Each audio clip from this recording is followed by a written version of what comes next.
అందరికీ నమస్కారం అండి. 5 రోజులైనా సరే మనకి ఈ స్మెల్ కానీ పొడవటం కానీ జరగదండి. ఈ చికెన్ ఫ్రై ఎలా చేయాలో మనం వీడియోలో చూద్దామండి. ఒక పక్కన చికెన్ గ్రేవీతో గుజ్జు కూరల్లే చేశానండి. అది ఇంతకుముందు వీడియోలో పెట్టాను కదండి. మనం ఇప్పుడు చికెన్ ఫ్రై చూద్దామండి. ఉల్లిపాయ వేగేసిన తర్వాత చికెన్ వేసి గళ్ళుప్పు పసుపు వేసి వాటర్ వస్తాయి కదండి, ఆ వాటర్ అన్నీ అయ్యే వరకు మనం వేయించుకుందామండి.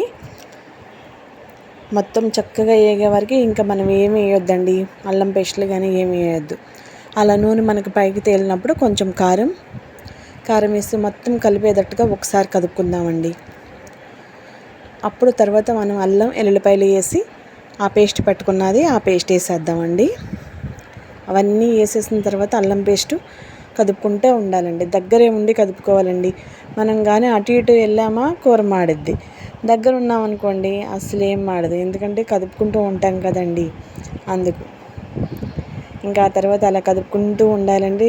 దగ్గర పడుతుంది అని అనుకున్నప్పుడు మనం అప్పుడు ఉమ్మడిగా నేను చెప్పాను కదండి మసాలా, ఆ మసాలా వేద్దామండి.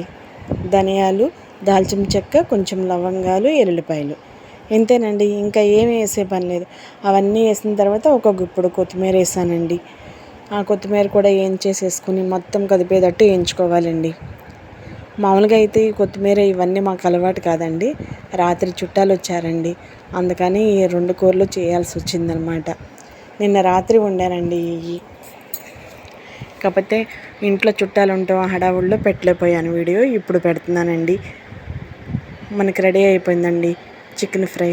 5 రోజులైనా సరే చెక్కు చెదరదండి, కమ్మగా ఉంటుంది. మీకు నచ్చితే వీడియో మీరు కూడా ఒకసారి ట్రై చేయండి. ఒక పక్క చికెన్ ఫ్రై, ఇంకోటి చికెన్ గ్రేవీతో గుజ్జుగా పులుసు. ఉంటానండి. మరో వీడియోలో మళ్ళీ మీ ముందుకు వస్తానండి.